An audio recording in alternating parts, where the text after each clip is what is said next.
Welcome back /to Mama's Garage Podcast. I'm your host, Luke Franklin, and today it's just me. I had a fantastic past couple of weeks regarding comedy, and I wanted to take time to document it for the listeners and also document it for my future self. So enjoy about 45 minutes of me reporting on my ventures and stick around at the end for the full roast battle, unedited, and the judges' comments, plus a clip from the Roast Battle Weekly podcast where Kile Bates and I got feedback from the people who run the ship. It was great to hear, so give that a listen. But as always, please like, comment, subscribe, 5-star rating, show your friend, show your mailman, show your mailman's dog, you know the drill. But without further ado, please enjoy episode 37 of Mama's Garage Podcast, Life's Going Great. Roll the intro, air drum if you know it, and I'll see you at the brothel. Peace.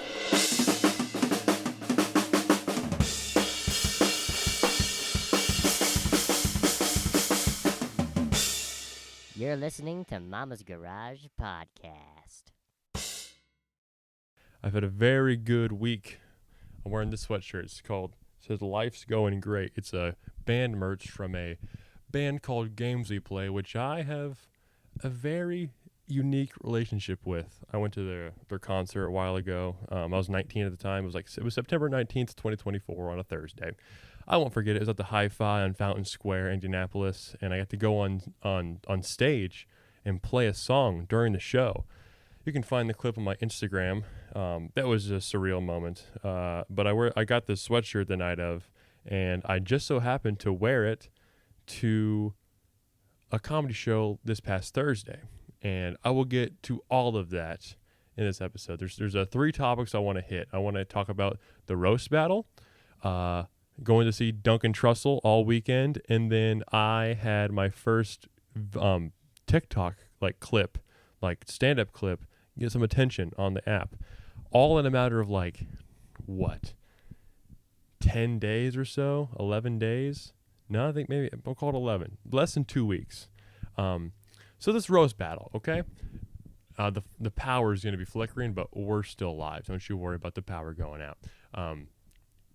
Oh shit, wind's terrible right now. I picked up sticks this morning. I had a good morning. It's Sunday, March 15th, and I woke up. This year I was trying to take my health more serious, just general mouth hygiene, flossing, and brushing my teeth before bed. Also not eating before bed. And I was doing all these things throughout these 2 weeks. I've just been in a good, healthy, nice mode, you know. So if you see the lights flickering, that's because the wind's going out. But I woke up today and picked up the sticks from outside. Wish I had waited a couple days, because now there's going to be more sticks for me to pick up. God damn it. Whatever. We're going to podcast. It's fine. But, yep, a little solo pod. You guys have fun. I might just fucking recline. Yeah, that's how we're going to do this. Good stuff. I have my whiteboard up there, so I'm just going to look at that for references so I don't forget any details.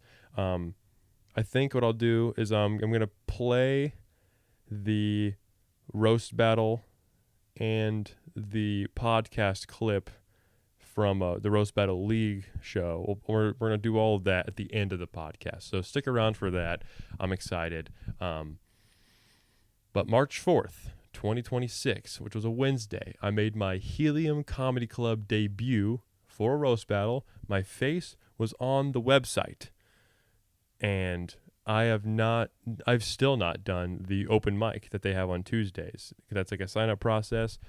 One of my problems with not doing the open mic is that a lot of my jokes are longer. And when you start out as an open micer at Helium specifically, you only get 3 minutes on stage as opposed to the traditional 5, like at the Comedy Attic or most other open mics. So I had to really do some writing and take out some golden pearl nuggets, if you will. Golden pearl, it's not a golden nugget or a pearl, a short joke that has a lot of a punch to it, and a symbol what I would consider a bulletproof set to kind of try out at the Helium, so I can trying to get established. And I was gonna do that after I turned 21 because I can't go upstairs at the upstairs room at Helium because it's 21 and up. There's an open bar up there, I think. I don't know. I've been up there before. I wanted to go see Brendan Sagalow this weekend. Luckily, I was able to hang out at the Comedy Attic all weekend, but I can't go upstairs at Helium, so I couldn't go to those shows. But I heard from Quinn that shows went pretty good, and I saw Sagalow's Instagram. Everyone's having a good time. I just wish I could have been a part of it. But yeah, I made my debut at that club. If you listened to the podcast before, you might hear or have heard of the story of me going to the Helium the first time to see one of my favorite comedians, Dan Soder. This was like July 2024. It's like right before I got on stage at Helium. I went by myself, or sorry, I got on stage for Gamesy Play. Sorry. I went by myself to both of the shows. I brought the Macho Man figurine because he does the impression. I wanted him to sign it. You know, I tell it in like I think in like episode 3 with Katie Dodson. That was a good fun time. But since then, I've been like really intimidated by the Helium stage. Not been back in the green room before, but I was like always like imagining it, and like I'd be in the shower some days, and I would like try to picture what it would be like to be on that stage, and my mind was pretty much correct, but I forgot that there's like this beautiful mural on behind the wall, which I really enjoy because I like colors a lot. That's why I have the walls in here all decorated, but the walls in Helium, like I when I would envision it, I would be like, oh, it's gonna be like colorful the whole time. But then when you're on stage, it's just like chairs and people, like a comedy club. And I forgot that that's how that shit was gonna work. But I got invited to this roast. I think I got the message at the very end of January. I was at work taking a shit, checking my phone, and Kile Bates, a guy I respect a lot, I had him on the most previous Groggy Goat show in Martinsville, which was my mom's 51st birthday, September 26th. Kyle, I think he was like, this kid's got like a lot of passion for this. You know, I think I just I stuck around in his brain for a little bit. So whenever he was asked, hey, who do you want to battle next? I think he was like, oh, let's give Luke a shot, you know? And when I got that message from him about the roast battle, he just goes, do you want to be in a roast battle? I thought he was like one of the producers. I had no idea that I was going to roast him. So when I got added to a group chat and found out that I was against Kyle, I was like, oh my God, he's going to kick my dick in. And then that was just a thought that I had because he's a very established, very funny, very deadpan, very good comic. But then I would tell people like at Hoppy Wobbles, the open mic I go to every Sunday, or just people around Fountain Square, the open mic I see Kyle at a lot. Like anytime I tell someone, they'd be like, oh, you're going to get your dick kicked in. And what it did is like, it scared me and gave me a healthy amount of pressure. And so all you have to do in roast battle is write 6 jokes that are funny, a little bit cutting and mean, but about the other person. And then there's 4 judges, and they just pick who the best roaster is. Pretty simple, right? Well, there's a lot of etiquette that I was advised to watch. So I watched a few episodes of Roast Battle on my TV just the other, a couple weeks ago. And, like there was a roast battle they did for the Netflix as a joke fest up in the belly room at the comedy store. I watched those. They did a bunch of them at the Comedy Mothership in Austin, Texas. So like the roast battle, like it stretches far and wide across the nation. And most of the judges are like established comedians you might find on Kill Tony, or like they have their own comedy specials on Netflix. A lot of them were from like the fuck's his name, Patriots. Who gets Tom Brady? Nice. I'm a band kid. You can't blame me. People from the Tom Brady roast are often like the LA judges and stuff, right? So when I was asked to be part of roast battle, I was like, dude, I'm still 20. I've never done that. I'm a pretty much nice guy. I've been trained not to like punch down. I don't know if I'm gonna be able to pull this off. But then for like 2 weeks, basically I like wrote a bunch of ideas I had that none of them were tied together, but I put them in I'm very organized when I write my jokes on my phone or on my laptop. I have a notes folder, and I just said Kyle roast jokes. I just wrote all those down. Just I wanted to come at it from an audience perspective, because I know that anyone who's going to be there, like, they're not really going to know who Kyle and I are, but they are going to see what we look like, and you can absolutely play off that. So if you come from an audience member's perspective, I think you can be more relatable, and I think a lot of them are going to agree with your jokes more, and it cuts away from your setup time. Like, you don't need to explain like, oh, Kyle used to be a realtor, shit like that, which I didn't have a joke about that, but I thought about it. But with how challenging this was, I was nervous about how I was going to pull it off, but my writing process works like this. I go to Starbucks, I get my laptop, I get some sort of a protein beverage, or no, sorry, not protein, caffeine beverage, whether it be chai or matcha or coffee or some like sort of like light tea. Get a drink, sip on it, and I just write away. I have a playlist I listen to every time. The same playlist of all good songs I found on Apple Music, and I just write away. It puts me in a good space to do this, and I just copied that exact same writing process for these roast jokes. But then I knew, well, I'm only so good at this. I've never done it before. So I was like, because I have to tell these jokes for the first time in front of an audience, I'm going to reach out to some of my comedian friends and see what they have to say about it, right? And so I absolutely did most of the work. I can't say that every bit of the material is mine because a lot of it was influenced by like Ethan Hamilton, Laura Stockwell, Brian Smiley, a bunch of others. Tina McDonald. I attended to Patrick Eaton, Sohail Ali. He's a big influence on me. Sohail, you guys know Sohail from episode 30. Episode 30. Yeah, I think that's right. Episode 30. Up in his studio. Anyway, so I sent it like a bunch of people, right?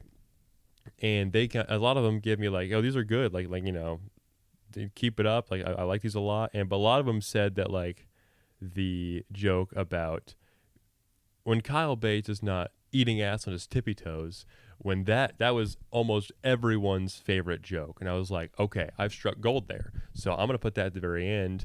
And I just kind of pulled it all off. And so those jokes being the first time you tell them, you can't, it's really weird to run them at an open mic. I've seen people do that before, and I just don't see the value in that because now you might get some inverse data, like because you don't have like the guy might not even be there, and like no one's really like in the mood for roast battle jokes. And so I was like, I'm just gonna get these memorized and fucking go up there and spit them out, right? So that's what I did, and I knew Kyle was gonna have his own spin on things, but I also didn't really know what he was gonna make fun of me for. I think at the end of the day, he and I had a lot of jokes about him being a pedophile, which isn't true, but it looks like it could be true just based on his appearance, and everyone agreed with me. And he had equal amount of jokes about me being a white supremacist from Martinsville. So there was like an overlaying theme, which you'll hear the judges say at the end of this podcast. So that was fun to dive into, but let me just walk you through what it was like to arrive at Helium, because I've been there a bunch of times for just as like an audience member, just going to shows, but knowing that I was going to be on the lineup, I was like, this is dope, right? So, but you walk in just like everybody else does, through the front door, go through like, you get like your tickets and everything. And I was like, oh, hi, I'm on the show. So I get to get in for free because I'm one of the entertainers. But then, everyone gets to sit down, and I was like, this is the day I get to actually go into the green room for the first time. Which green rooms, I just love a green room. They're just they're just a fun little small space. It's private. It's like a little clubhouse for comedians, and you kind of have to earn your right to go in there. I don't like when fans or people who have not really earned it kind of find their way in there, because then again, they might not associate the green room with like this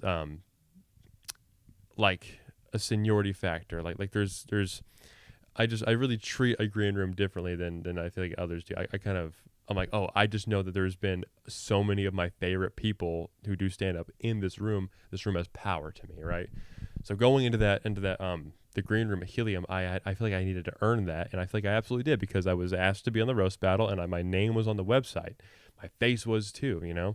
So when I got in there, I kind of just like soaked it all in. All the walls have signatures on them. There's like a couch and just like typical green room stuff. A little boring back there. But then I also, the way Helium works, the green room is off to, if you're on the stage, it's stage left.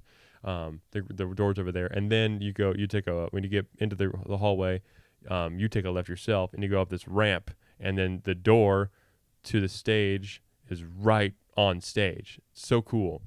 And you just right in front of everybody. So I was back in that hallway during the first roast battle, because Kyle and I were second, and I just sat back there just kind of pacing around. I was watching Kevin King, our host, do his thing. He's very relaxed. He's done this for a long time, been on stage a bunch, and I'm just back there. I was just trying to memorize trying to run my jokes through my head, memorize them, trying to go slow and stuff. But I was like physically expressing my it's not anxiety because wasn't like worried. I was just like I just wanted to get started. I wanted to get up there. I was super super excited about it. So eventually Kevin says Kyle and I's name. I get up there first, and I'm just like, I get up there. I get a second to like look around, gather my bearings before he introduces Kyle to the audience, and I'm just like, let's fucking go. They had wireless mics, so I found my mic on the stool. I didn't even know where there was at, but I didn't see the mic stands up there, so I was like, I bet they're on the stool. So I went down there, I looked for it, and I was like, ooh, perfect. I didn't look like an idiot trying to find that because it's your first impression on everybody. So I was like, act like you own the place, you know. Now you're on stage. You got to have a certain presence to you. And also, I'm, in a typical like, like friend setting or like social environment or like, fucking around on stage. A lot of, I might throw a lot of extra guff into stuff. But I knew that like I wanted to just be as basic and as, clear as possible before we got started. That way, like no one can make their mind up before anything happens, right? So the start, Kyle and I talked about who was going to go first. I was like, I'll go first because that means so we have the same amount of jokes. If I go first, he gets the last word. I feel like since he's earned it, he invited me out here. If my first joke bombs, he has a chance to, make fun of that and then start all his 6 jokes, So, and it goes 1, 1, 2, 2, 3, 3, you know how it goes. So I went first, and the joke, I really, really, really mess with the order of these a lot. So there's 6 is like a weird number for anything in my head.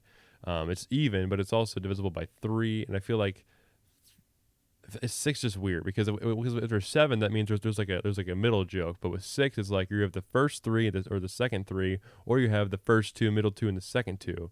That's kind of how I listed mine. My first 2 were kind of introductory jokes. The second 2 were kind of like compliments that turned into disses, and then the last 2 were just like the ones I felt were my favorite and the ones I was going to be the most happy to deliver because I wanted to end up on top, That's kind of how my jokes went, and I didn't flub a single line. I did a few riffs in between, which were fun, but not all of them were necessary. There's one I did about I said about like I was like, I'm so happy I didn't shave my head last night because this could have been a lot worse. Which is just in the podcast clip that was the guys who do the roast battle league watched our roast because it got sent to them and they talked about it on their podcast. And one of the notes they gave me was like, hey, you don't need to explain that to the audience. It's almost like showing the audience your cards, like admit and defeat. They don't need to know that. It was all, and it was my attempt at like trying to make it more funny, to try to almost improve Kyle's joke, but kind of fell flat. So stuff like that in the middle. But the 6 jokes I wrote and had prepared, I had off the dome and I had it all memorized, and I just kind of spewed it out, and everything was executed very well. And just so we know, and I can get this off my conscience, I was the only person on the whole lineup to memorize my jokes. That is professional, but also, like, I mean, dude, we were all asked to do that in the group chat, and I was the only one that did it. And the judges did not bring that up at all, which I was like, I had a great time doing the roast, but I just do not agree with the judges at all. I feel like it should have gone into overtime. And I think some of the judges made up their minds before we ever started the night, because they're closer to Kyle. But I'll let you guys watch the roast, the rest of the judges' comments. But I think I had the best etiquette that night, and I think I impressed a lot of people. I had a lot of people I look up to reach out after that and just tell me that they're like, yo, that was very good. You have a future in this. Keep doing this. I also sent the video around to like everybody I know. I had sent it to old teachers, family members, friends, other comedians, all kinds of people, and they were all just like, yo, sick. And right now I'm still uploading the clips from it, and they're all going to exist on my TikTok for a while, forever now. It's a part of my body of work, and I'm very excited about that. The next one I'm doing is going to be at the end of April, and I'm roasting Sohail Ali, which you guys know from episode 30. But he's one of my probably my best comedian friend, someone I look up to a lot, and he's the one that gave me a lot of advice, which I'll run through that advice real quick. One of Sohail's things was like, because my first draft that I sent around, I didn't really have the format for roast jokes kind of put together very well. I was kind of more saying like almost like talking directly to Kyle, when in reality what you're supposed to do is like these jokes are about a person who might as well not even be on stage. You're just being like, everybody, Kyle Bates did this, yada yada yada. You don't want to be like, Kyle, you know, feels like you're putting like a gate up on the audience, where it feels like this could be happening online. It's not exactly a performance, when in reality the audience is exactly who you're trying to please, right? So you need to address the crowd and think of Kyle as almost like an obituary, like he might as well be dead. So he had me fix that. He said have rebuttals, like think of what jokes he might have, and then think of a funny retort to say after one of those jokes may occur. So the example he gave me, he did a roast I think in like January or February with a guy named Cole Peterson, and Sohail is is he Afghani? I don't know the proper. His parents moved from the Middle East to get to Indiana, right? And so he isn't white, and that's a lot of roast battles. Roasters like go to thing is like, let's make fun of his appearance. Cole had a joke about 72 virgins, okay, and Sohail figured that was going to be the case, and so Sohail was like, here's what we're gonna do. Whenever he says that, I'm going to be like, actually, it's 71 virgins. Cole's still alive. Perfect. That's a joke in and of itself, and it's almost like double extra credit for Sohail. So, he said, so just make sure you have like rebuttals planned, if so, and then memorize your jokes. Like that is so important to have them memorized. And so it just shows that you care. It shows that like you're capable of memorizing material, and it just packs so much more of a punch whenever you're not looking at like a note card or your phone or like a joke book, right? So I took all of this stuff to heart, and I performed that way. And Sohail called me like a week ago after we got home from Hoppies, and he just gave me a really good pep talk, and he repeated some of those things on Wednesday. We went to an open mic together, and it just the roast battle like really gave me first of all just like borderline bottom of the barrel confidence, like not that's bottom of the barrel. I just mean like foundational, like you can't take it away from me, essentially kind of a thing. Like it's an achievement I have, and there's a reference, and that video exists, and people can watch it forever now. And so it's like so cool I got to be able to do that, and because not everything about that night was my doing. I executed everything, of course, but I did not get. I didn't manufacture that entire moment. That was all a combined effort, but I did do as best I could on stage. But it was very good. And Kyle had a lot of great jokes too. But yeah, I'm roasting Sohail next month. That'll be great. And I think that's all I got to say about the roast battle. Check out those clips on my Instagram and TikTok and YouTube Shorts and Facebook if you haven't already. If you're on my Snapchat, you see them there too. But I try to post clips pretty often now that I have some stuff to work on. I'll look at my notes real quick up on the board. The roast Kyle, the roast battle leak. Yeah, you guys watch the podcast later. First time telling the jokes. Overall positive. Yeah, good stuff. What does it even say up there? I can't even read that. I just wrote it half an hour ago. Whatever. So that was March 4th, and basically when it comes to like, I'm not like a Buddhist or like believe in like crazy karma, but I do know that like when good things happen, like the high you have off of that is eventually going to be interrupted by something either mundane or potentially like kind of bad, right? And so I really soaked in as much as I could of the roast battle. It like gave me this crazy cool confidence. I went to the Comedy Attic the next day, and had a great set there. Well, it wasn't perfect, but I got a good clip out of it. Because it was which I'll just talk about that when I get to the TikTok. Yeah, well, let's do the TikTok now. It kind of is all in the same, because it all happened at the same time. Because roast battle was March 4th. The last time I was at the Comedy Attic was March 5th. So here's the fun part about comedy sometimes, that you have to be asked to work clean. Now, I have told jokes at work before I was like, that didn't involve a single cuss word or innuendo. That was just funny. I was like, maybe I can work clean. Nate Bargatze I saw like a month ago at Gamebridge. He was fantastic. I mean, he's for sure established, but he has his audience, and he's a very wholesome guy.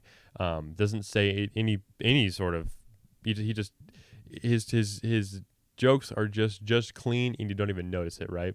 But when you're asked to work clean, sometimes people will take their existing material and then tweak it and almost like water it down, which I'm like, man, that's gotta just suck, because now you're gonna go against the grain of what you already know, and then you gotta relearn it later when you gotta do it again.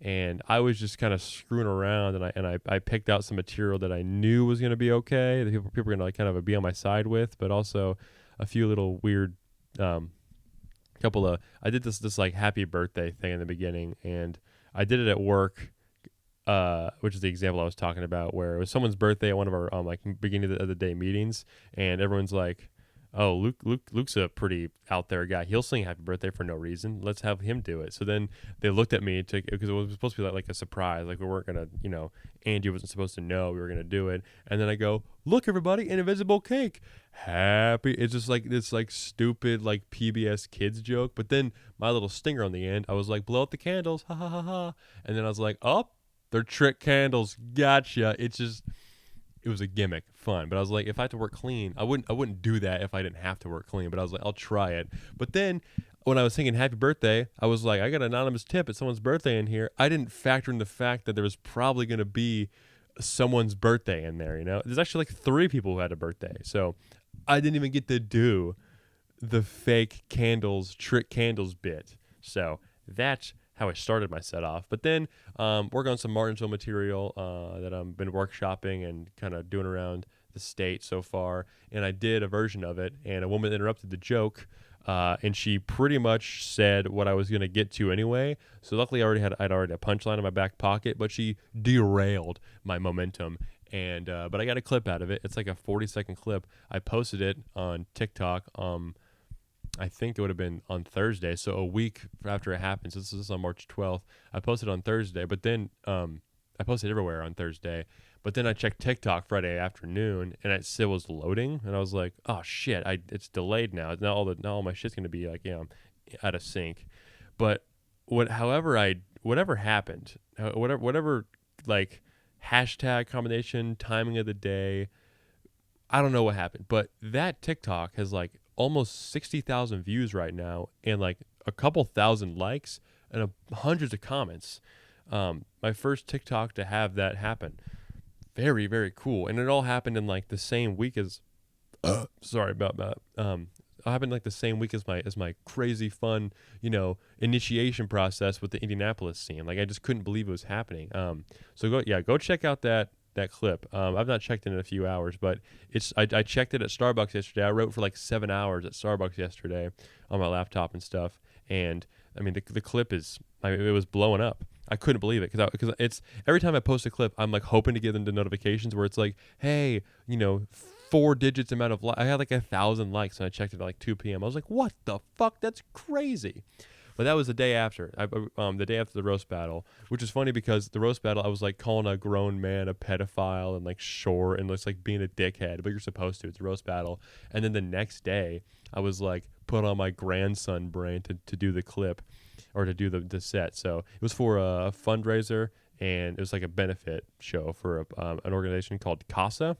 And they help kids who are in need. It's a good situation, and they were all just kind of out as like a whole foundation for like a I don't know. It was a good situation, and I was early in the lineup, so I got to just do my thing and get the hell out of there. Oh, and then that Sunday, so a week ago, I was at my friend Annabelle's going away party. She's moving to Ohio. God rest her soul. And I got recognized by some people who saw me at the Comedy Attic that on Thursday. So they were like, "Hey, do you do comedy?" And I was like, "I do. How do you know that?" And they were like, "Hey, yeah, we saw you on Thursday. You're really really funny. We appreciate it. Some of those guys are hard to sit through." But I'm like, "Well, that's that's open micers for you, So that's how it works." So yeah, that's how that went. I also got recognized at work the same day because I went on for overtime this past Sunday, and these guys who I didn't know were like, "Yo, I think I know your face from TikTok. Are you a comedian?" And I was like, "What is happening today?" It was cool. So The roast battle happened on March 4th, and the Comedy Addict thing happened on March 5th. That was great. And then 2 days passed, so March 8th was when the Sunday thing happened. So I got recognized twice in a day, 2 different places. And then this past week, I got that posted that clip. It blew the fuck up. As you know, it's the most views I've ever had on anything. So I'm calling it blowing the fuck. It didn't get millions of views, but I'm hoping for it to hit about 100K. If it tops at 100K, that's awesome. If not, I'll just post a new one and hopefully it'll get more views because now I have more followers, more engagement, For You page and whatnot. Here's where stuff gets even doper. So I opened up. I'm gonna call this episode "Life's Going Great" because there's just this fantastic vibe going on in my comedy little world. Right, been writing a bunch, roast battle, TikTok blowing up, and then when I went to go to the open mic at the Comedy Attic on March 5th, I saw on the marquee that Duncan Trussell was going to be there the following weekend. I had not checked the website in a while, and I didn't know he was going to be there. So I was like, no fucking way. So I go upstairs and I immediately buy a ticket to the show for the Thursday show. Typically, if you guys don't know about comedy clubs, you're going to watch someone do a Thursday show and then two Friday shows and then 2 Saturday shows. So 5 in a weekend. Unless you're Mark Normand, who I saw 3 days after I was on the Helium stage. He was on Helium stage and he did 2 shows Friday and then 3 shows Saturday. I went to the 4 p.m. like the one right in the middle. Crazy. He sold the place out. Mark's one of the greatest. He's going to go down as just one of the absolute greats. It's just bulletproof material. So good. His special drops on Tuesday. So by the time this episode's out, that special will be out. So yeah, go watch Mark Norman's special. None Too Pleased on Netflix, March 17th.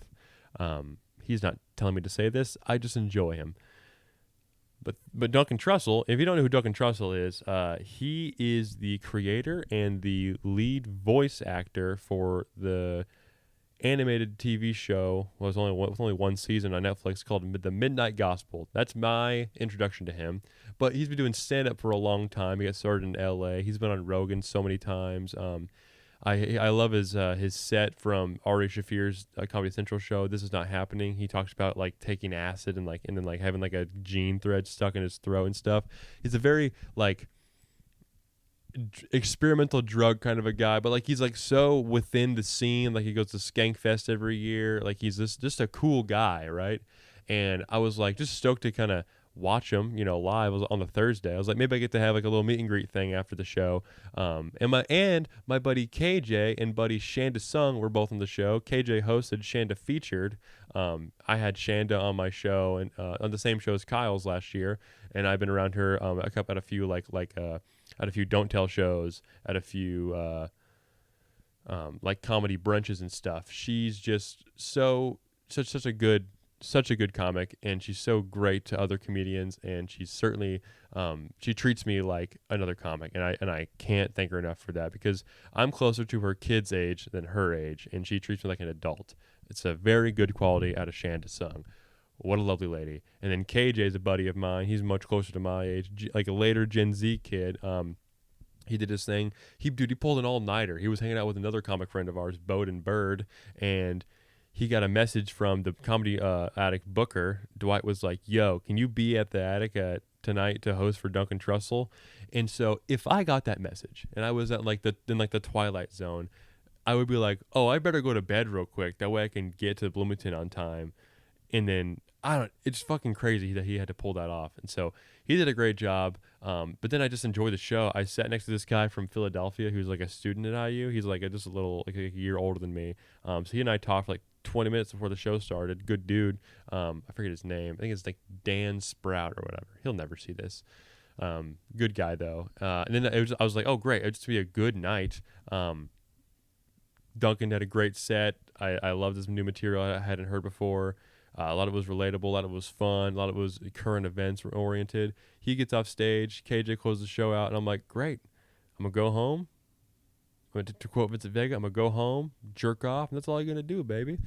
So I was planning on doing that. But then I go to the bathroom, run to a guy that I've met at the Comedy Attic a year and a half ago named Darius, good dude. He's also from Philly, like in Pennsylvania area. I think Mechanicsburg, like where Shane Gillis is from.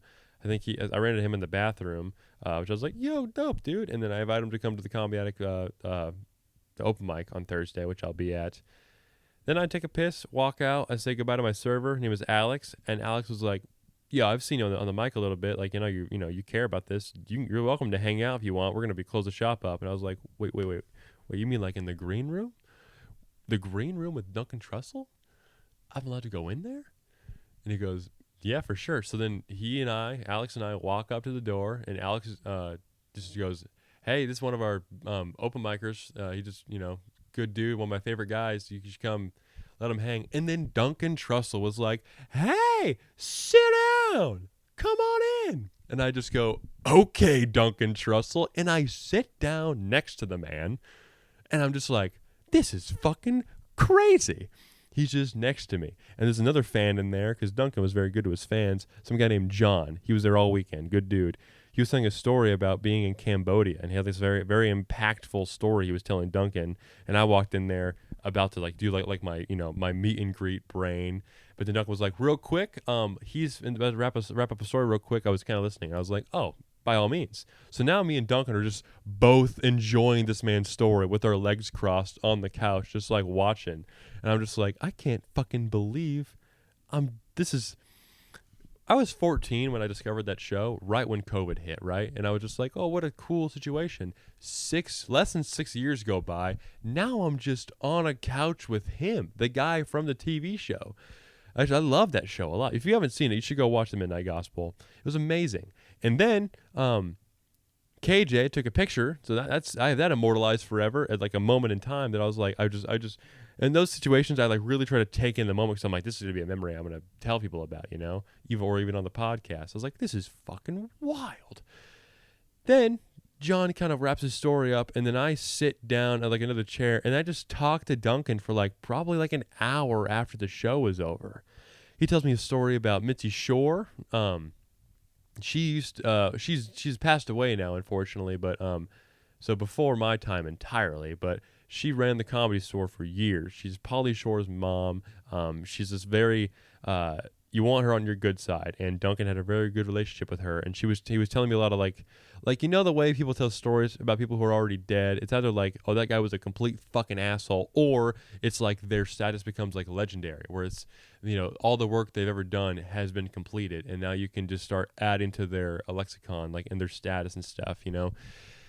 It's like you die twice. It's like when you die, when your body dies, and you die when the last person remembers your name, right? And so Mitzi's in that cool like memoriam stage, and it was really, really cool to watch Duncan talk about her because I can tell that there's a real connection there, and just to hear it from the source, like making eye contact with the guy, and him being like closer to me than that record on the wall over there was just crazy. And then I leave, and he goes, you guys gonna be back this week?" I'm like, "Yeah, I'm working the door at a Don't Tell show like down the street later on tomorrow." He goes, "Come back and hang." So I did. I worked the door at a Don't Tell show, which is a Don't Tell comedy is most cities have them. Basically, it's like a secret lineup.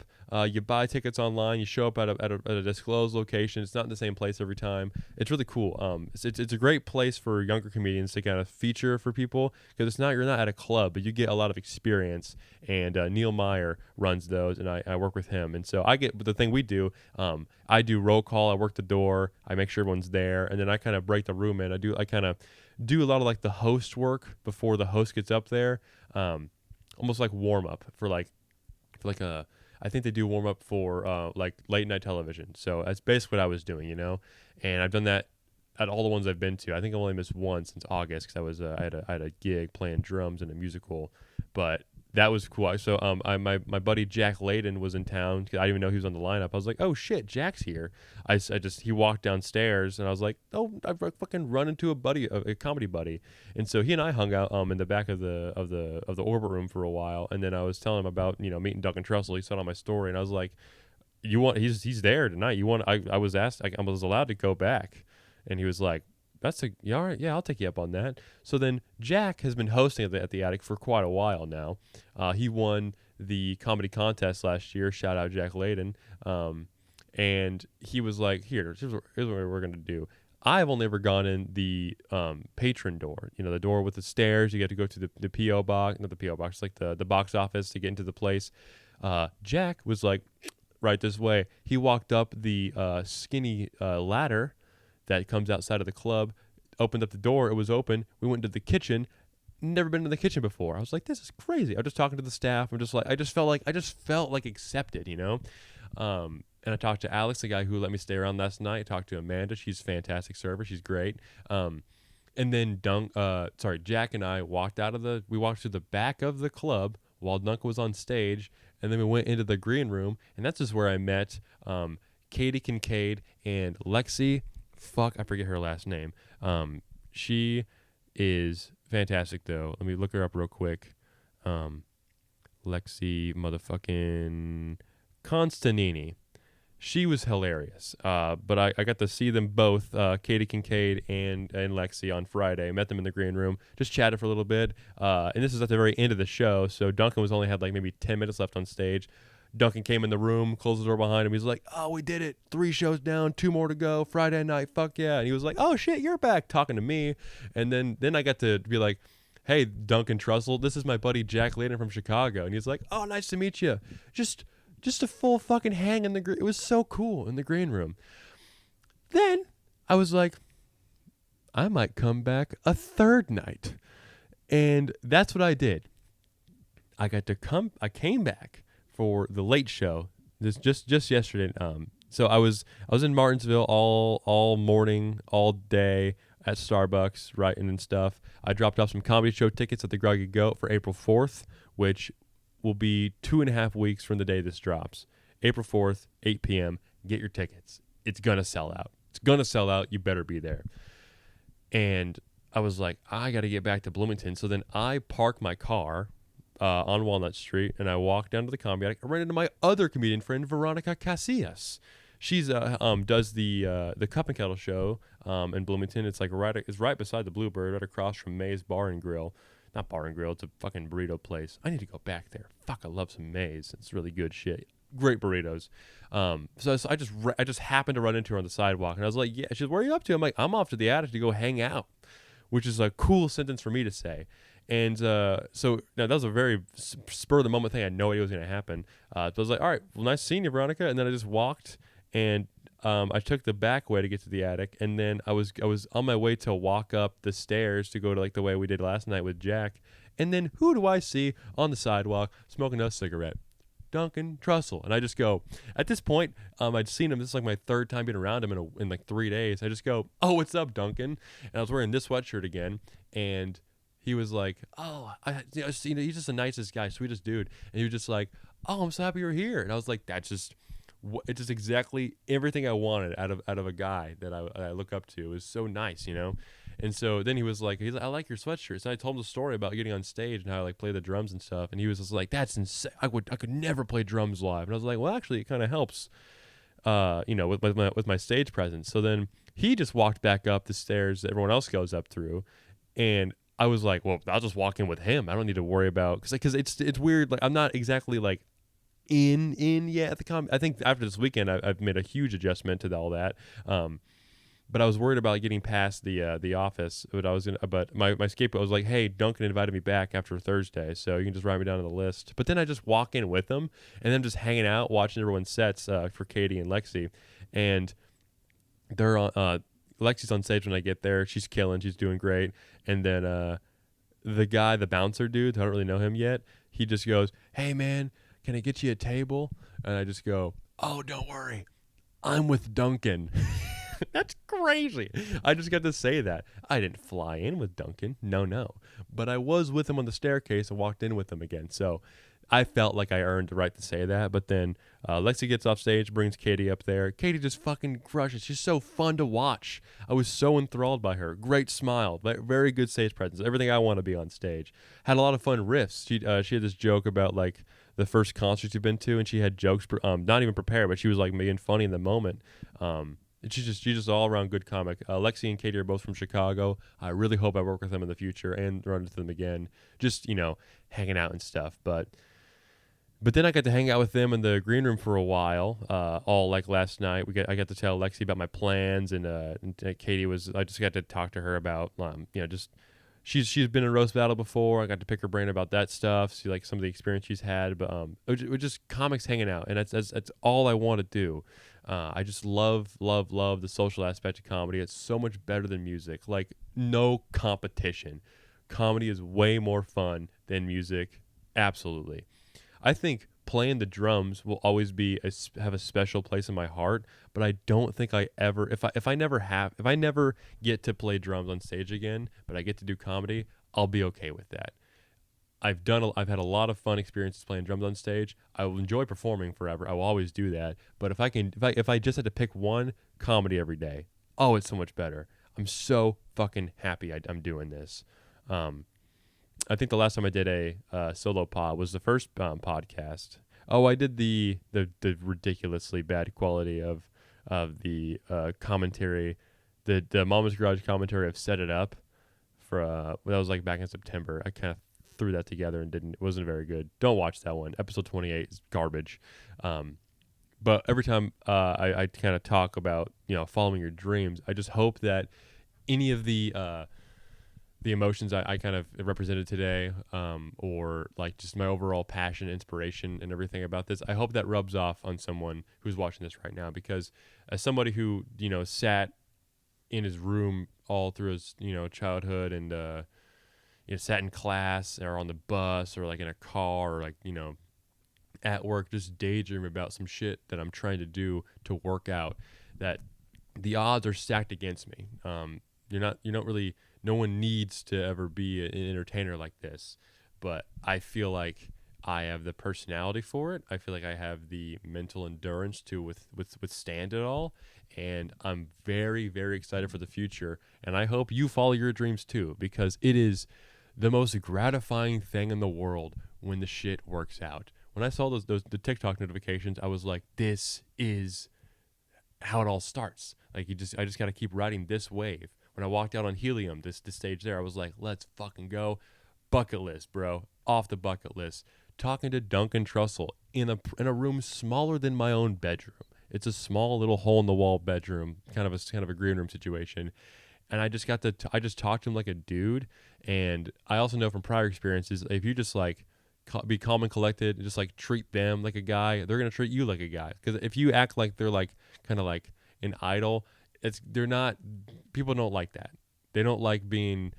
Some people do. Some people love to be treated like an idol, and those guys are crazy. But most comedians across the board are just dudes, regular guys, regular girls, regular non-binaries, just like hanging out, doing their thing. And if you're a successful comic and you're like, you have like 12 years under your belt, like most of that was just doing open mics and like doing small spots around whatever spot, whatever place you're from.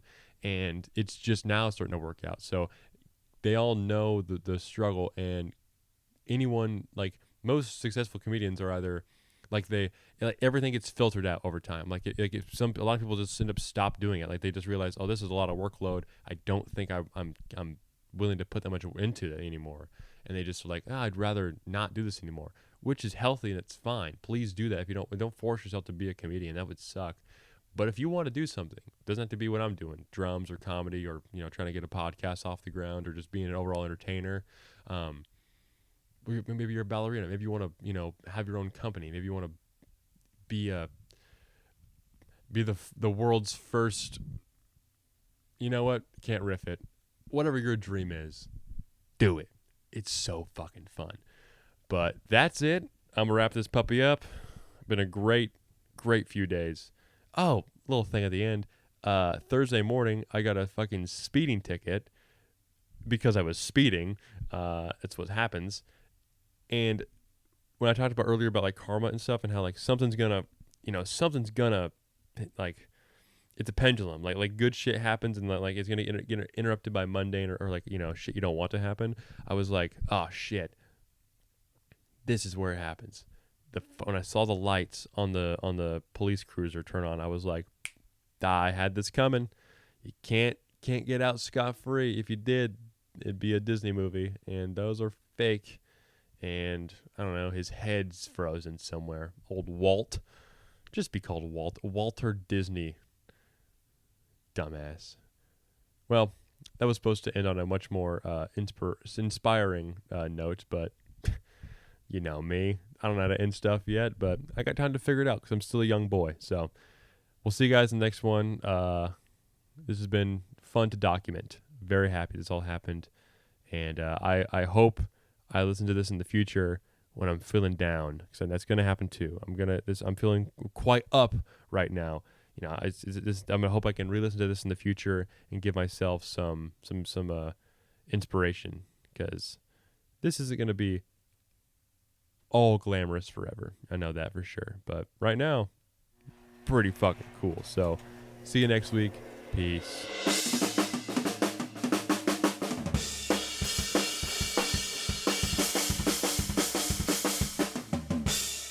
You're listening to Mama's Garage Podcast. Max, do you think I'm gonna win? Yes. Well, it's going to be real simple. We're going to have two people saying mean shit to each other. It's going to be 6 jokes each. And then we have a panel of judges that are going to judge them. And I'm going to go ahead and introduce the judges right now. First up, this guy, he's been a part of this since the beginning. We started off in a little bar down in Greenwood called Planetary Brewing. He's the bartender there. He's larger than life. Let's just say that. Let's give it up for Andy Pagano.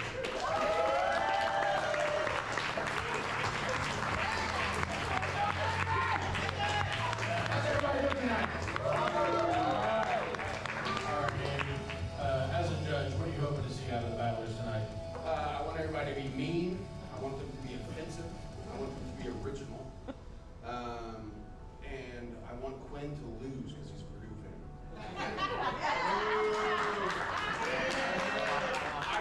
If he's funny, he's going to win, but we all know he's not funny. So, All right. I appreciate y'all being here, and I appreciate supporting comedy. So let's have a fun night. Come on for Andy, everybody. Come on. All right, and our next judge, he's the executive producer or something of the Kokomo Press. He does the podcasts and all that stuff. I don't know, give it up for Jordan Danger Granger.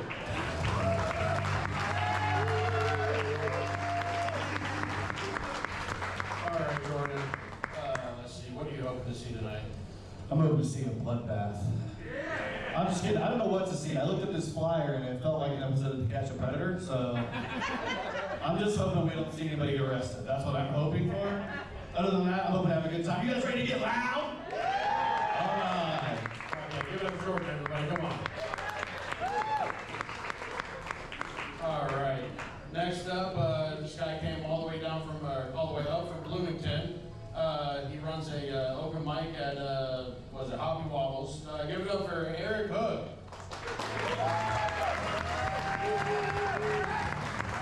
What's up, motherfuckers? Hi, Eric. What do you hope to see tonight? I hope somebody cries. Oh, yeah. Would you guys like to see that? Cry, cry, cry, cry. All right, we're done. All right. All right. Well, thanks. Give it up for Eric, everybody. Thanks for coming out.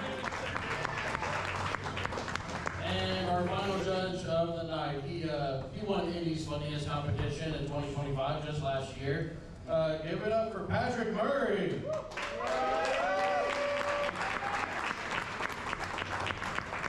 Patrick, are you hoping somebody cries tonight? I want tears. I want blood. I want bloody tears. And racism. I want a lot of racism. I will vote for whoever says the N-word.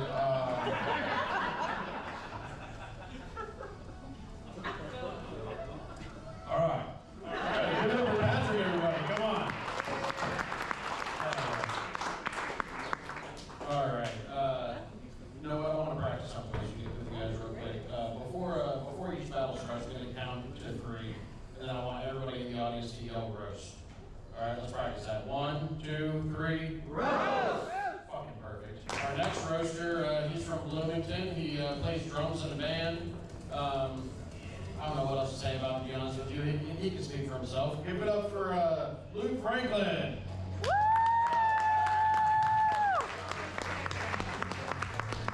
And his opponent, he helps run the open mic every Wednesday at Fountain Square Brewing. He's one of my favorites.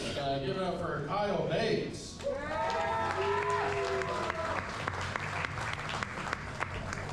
All right, you guys decide who's gonna go first? This guy. I got it. All right, Luke's gonna go first. All right, you guys know the drill. 1, 2, 3, roast! Everybody, this is Kile Bates. He is 37 years old. He has his whole life behind him.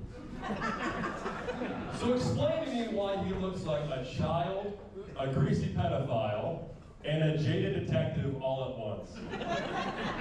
Every time Kyle masturbates, he should write himself a ticket. God damn, dude.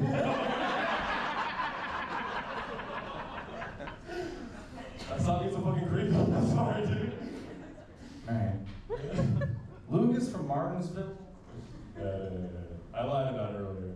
Yeah. and he's only 20. Which means he's just doing this until his gun license clears and he can join ICE.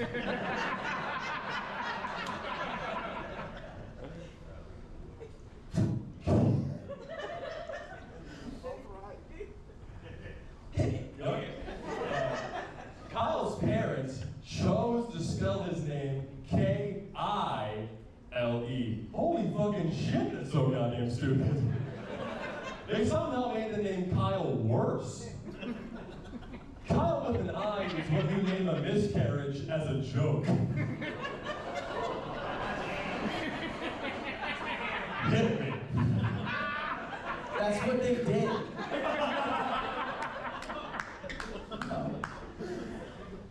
Jesus, man.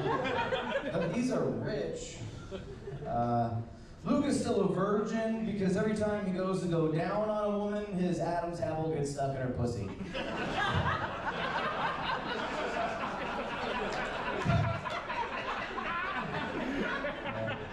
That's okay. You guys see, I have a very profound Adam's apple.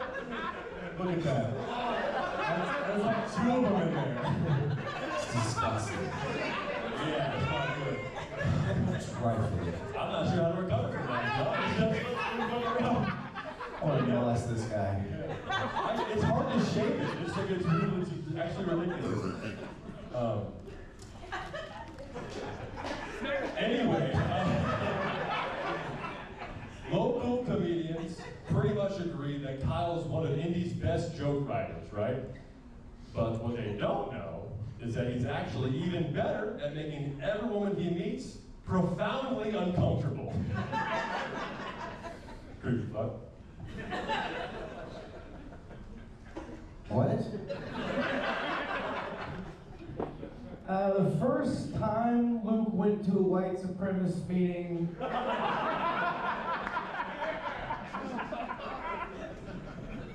Yeah, he was molested by a family member. This is a good time to tell you guys Kyle and I are related. And also, I usually have like a buzzed head, like skin and bone. So that happy I didn't shit that shit last night. That could have been horrible. No kidding, dude. I've heard these shit. This is amazing. Kyle's truly one of my favorite people to watch do stand up because when he's on stage, I can finally relax knowing he's not molesting an entire elementary school. K through 5.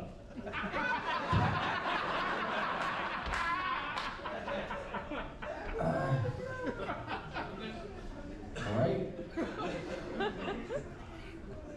The second time Luke went to a white supremacist rally,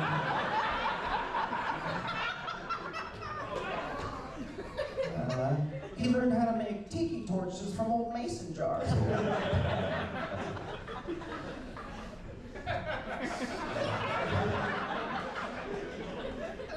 You can't control where you're born. Kyle was born with restraining orders already against him. The last girl to give him a restraining order won't graduate high school until 2029. Which is ironic because 2029 is the only size jeans that will fit his small, twinkish body. You can't be a twink and be molested, folks. Which is it, you know? You heard my first joke. Fuck it, never mind. Fuck you, dude. All right. Luke's old childhood photo album looks like a time lapse of a baby turning into Bigfoot. That's it. Yeah. When Kyle Bates is not eating ass on his tippy toes.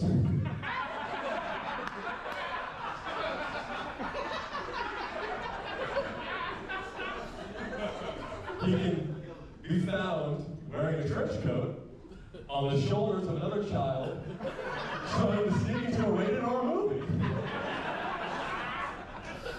He had to call my younger brother to go watch Sinners last year. Not that short. Not that short. Okay. How tall are you? 6'2" in shoes. You are not 6'2", you lying sack of shit. Alright. Okay, I got one more. Luke's ass hair is so thick that when he shits, it sounds like a dude running through some tall grass. That's my favorite. I don't know how he knew about that. All right, Kevin, get back out here, dude. All right, give it up for these two, everybody. Come on.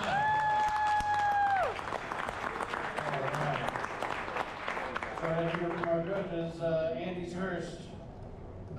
Both of you, I like how you had the themes of, kind of staying the same jokes on point. Having seen Kyle's bits before every week at open mic, using the cop jokes against him, I love it because he does that himself. So using his own material against him was great. The fact that he made me speechless a couple times and made you stutter, I'm gonna go with Kyle. All right, well, Kyle. This was a really good battle. You guys did a great job. Really, take a bow, both of you, right now. Take a bow. All right. Kyle was a nasty motherfucker. It showed off. Kyle was a dirty, nasty motherfucker. I was nervous for Luke here because Luke's kind of a newer comic, but you showed up, man. You did a really good job. This was really tough. I've been scoring this. I had you guys exactly even on score. I would say Luke's 2029 jeans joke was maybe my favorite, so I'm going to give it to him. Good job, man. Tied up. Let's see what Patrick has. You both were excellent. I think it's really cool that you're like racist and shit and grew up with racists. And I think it's really cool that you told everybody about it, Kyle. But Kyle's my ride home, so I'm gonna go with Kyle. Yeah. I also said the N-word in the car. He likes that too. All right, we got 2 for Kyle, 1 for Luke. Let's it up for these guys. This was a great battle, right?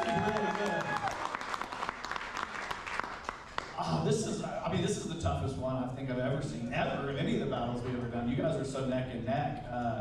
Luke a little bit more with that Adam's apple, let's be honest. A little more neck and neck there. I did like when you said, I have a profound Adam's apple, when you meant to say pronounced. That's how you say pronounced. Pronounced. That's Martinsville for you. Yeah, that's Martinsville, yeah.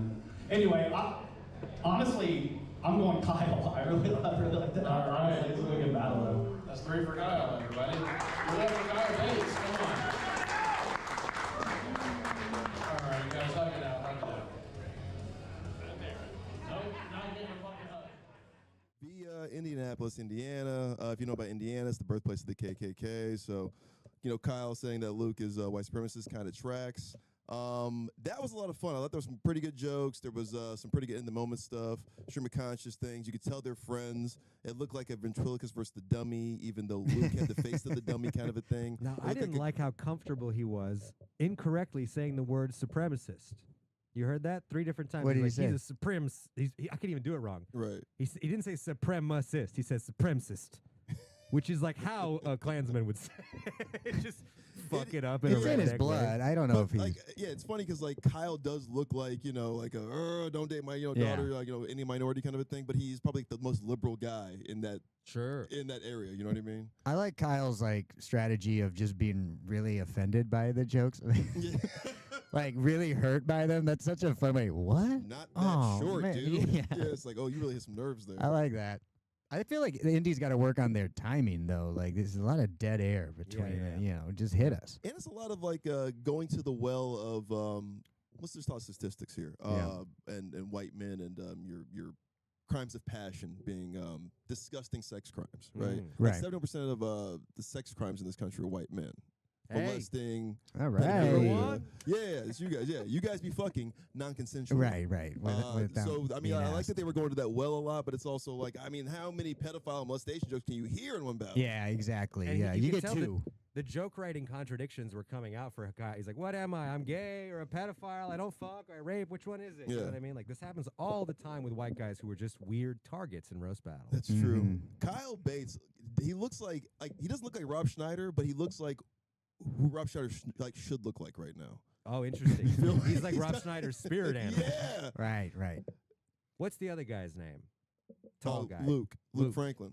20, by the way. Funny dude for 20 years old. He's got funny down. You could tell there was a couple things that would just come out of him. You're like, why? This doesn't make any sense. Like when he was like, oh, luckily, I almost shaved my hair. I guess because he was going to look more like a skinhead. Right. I mean, my guy probably looks terrifying. Yeah. Like 6'2", just like tall kid from like Indiana. You're like, oh, this kid's going to like lynch me. Yeah, you have to like fight that guy in the Dune universe. he comes out covered in milk. You're like, fuck. You can just tell he hasn't been on stage as much as Kyle. He probably had a better battle. But Kyle knows, like, when there's a mistake or something or whatever, you don't let the audience see that. Like a piano recital. They don't know that you're supposed to play F sharp. Well, they didn't know we're going to rip them to shreds in Hollywood, California. First of all, they are a Tokyo affiliate. I was going to say, yeah, they're lucky to be here. But also, no, Indy, shout out Kevin King and those cats. They're doing a great job. That was a lot of fun. You could tell the crowd was having a good time. It sounded like it was a big crowd over there. Yeah, it was fun. Yeah. Anytime I think associate to Tokyo, I think Indianapolis. There's no. I call them the sister cities. Absolutely. Yeah. Yeah, Naptown and Japtown. All right, let's go to the next battle here.